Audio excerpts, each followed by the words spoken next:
Hey, what's going on, people? It's SGZ here from the SpartanGameZone, and in this video I'll be showing you the 7 best legendary farming locations in Borderlands 3. It's just over a week since the final level cap was raised to 65, and there's still plenty of farming to do, so I thought I'd cover the best places to go swimming in that orange gold. I picked them from all corners of the game, so no matter what content you have access to, there'll be some great places here for you to visit.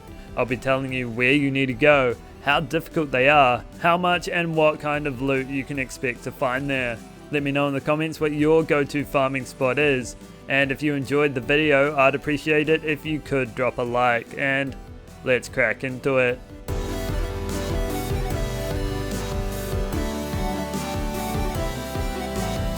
In no particular order, we start with a great base game farm target, the Agonizer 9000, who you fight here at the very end of the Guts of Carnivora. The Agonizer 9000 is a pretty straightforward battle, although he does have a large array of attacks that you need to be wary of. He drops on average 5 legendaries per kill, but quite often you'll see 7 come out of his metal head, and very rarely will you feel hard done by. There are a couple of things you can do to end the fight sooner, and it's all to do with the caliber of weapons you bring into it. Because he has an armored health bar, Corrosive is best on him, with Cryo coming in second. Some good corrosive weapons include the Gargoyle or Breath of the Dying, but I killed him just fine with a Cryo Flipper. Killing him quick enough while he's in dialogue or attacking will also avoid his immunity stage, which will shave a good 30 seconds off each farming run. He doesn't have much critical spots though, so if you're farming him with a very hard modifier, make sure you're not using Holy Crit, as that'll slow down the fight considerably. You also don't want to be rocking big head mode, as that'll cause at least a good third of your drops to fall down the pit in the center of the arena. Speaking of drops, he has an increased chance to drop the White Elephant, which is the pinnacle artifact for a face puncher melee build, and he is also the quickest target in the game for acquiring the Backburner, which, as you should know, is a peak launcher. All these combine to make him an excellent farm target, which will give you a load of legendaries in no time. Moving on now to a great rinse and repeat farm from DLC 2, Tom and Zam, who you fight around here in Heart's Desire. What's great about this farming spot is there's no save and quit needed to reset it, no loading screens, just the one as you teleport up to the spawn point, which is just behind where you drop in. What you have to do to get it running smoothly is simply constrain yourself from killing both of them, and just kill the one. I like to kill Zam because he looked at me funny that one time, and once you've killed him, just teleport back up and they will both spawn in again. It is a really fruitful farm that will get you a load of legendaries quickly. All that you see here is from just 15 minutes of farming, with about a 70 to 30% split of DLC 2 and base game legendaries respectively. They're dedicated to dropping the Soul Render also, which is a peak assault rifle, but it's also my go-to for obtaining the Anarchy, which is a really powerful DLC 2 shotgun. And you can even get the Old God here as well, which is a top shield and really hard to farm.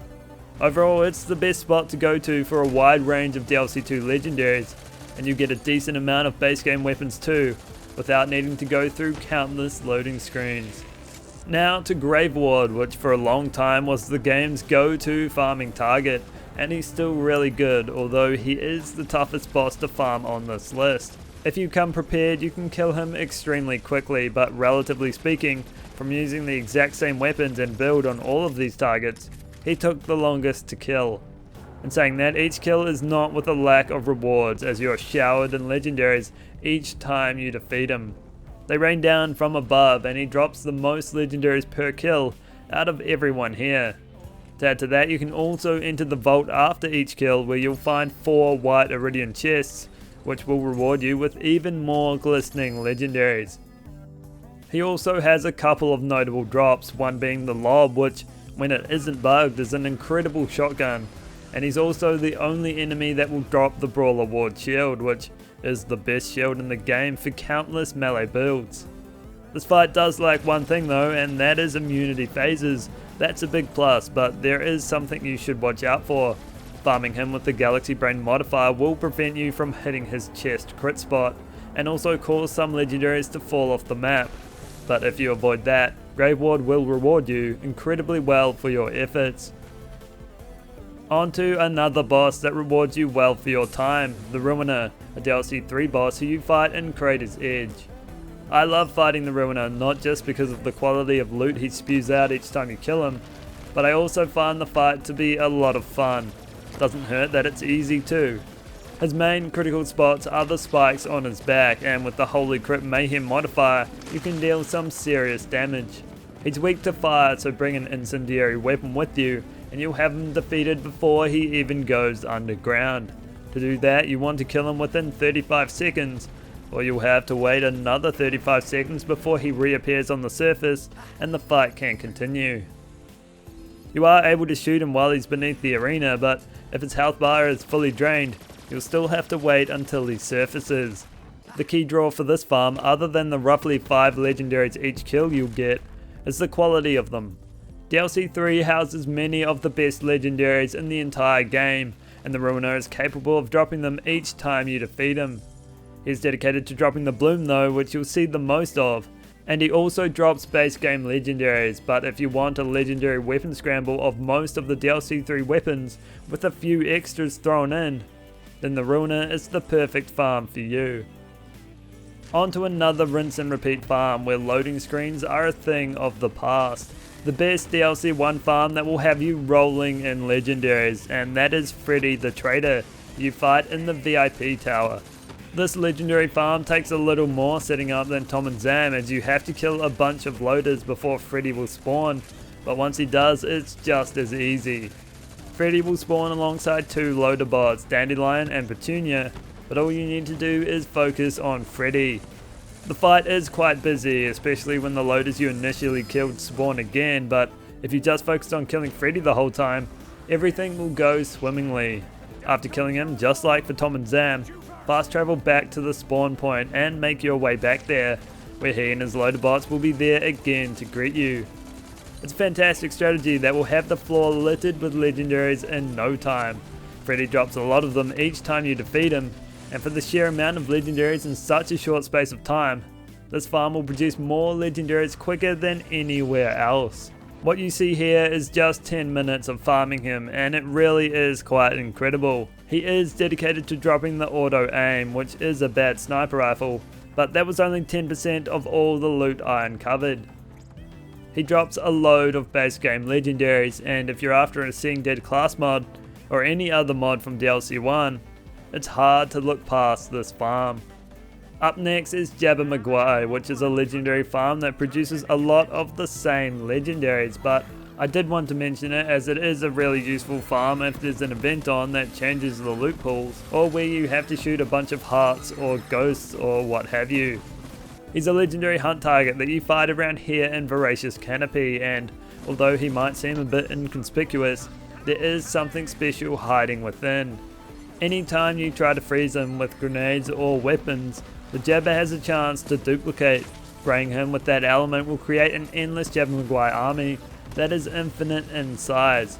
Any cryo item will do the trick, but I find the Hex grenade to do wonders here.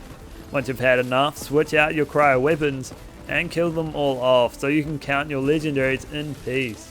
What you see here is just under 10 minutes of farming, and although there is a lot of legendaries, there isn't many unique ones. It is a good place to hunt for purples though, as most of these legendaries will be magnificent. Well, no they won't, they'll be the magnificent, about 90% of them will be. However, you'll still get the odd great gun in there. You just have to look hard enough. Rounding up the 7 best legendary farming locations in Borderlands 3 is the Slaughter Shaft, which is a difficult farm, no doubt. But with the great challenge comes great rewards, and there's no shortage of rewards here. You can get here after you complete the main story by travelling to Conrad's Hold.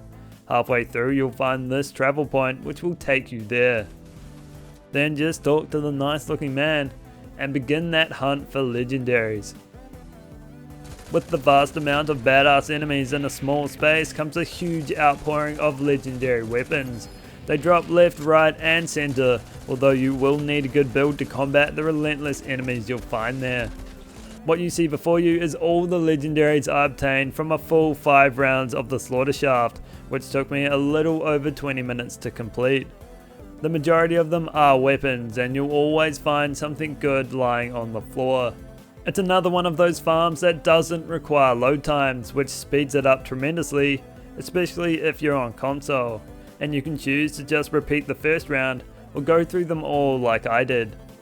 It's also great with friends, which I understand are hard to find, but if you have some to play with, you'll complete the rounds much more quickly and get the same high amount of legendaries in a much shorter space of time. It's also the only place you can get the Zetsev's Eruption. It drops from Titan, the final boss, and it's one of the rarest weapons in the entire game. Overall, although the Slaughter Shaft can be extremely difficult, it is always extremely rewarding for anyone up to the challenge. So that's all for this video. I hope you enjoyed it and learned of the 7 best legendary farming locations in Borderlands 3. If you did, consider dropping a like or subscribing, and I'll catch you in the next one.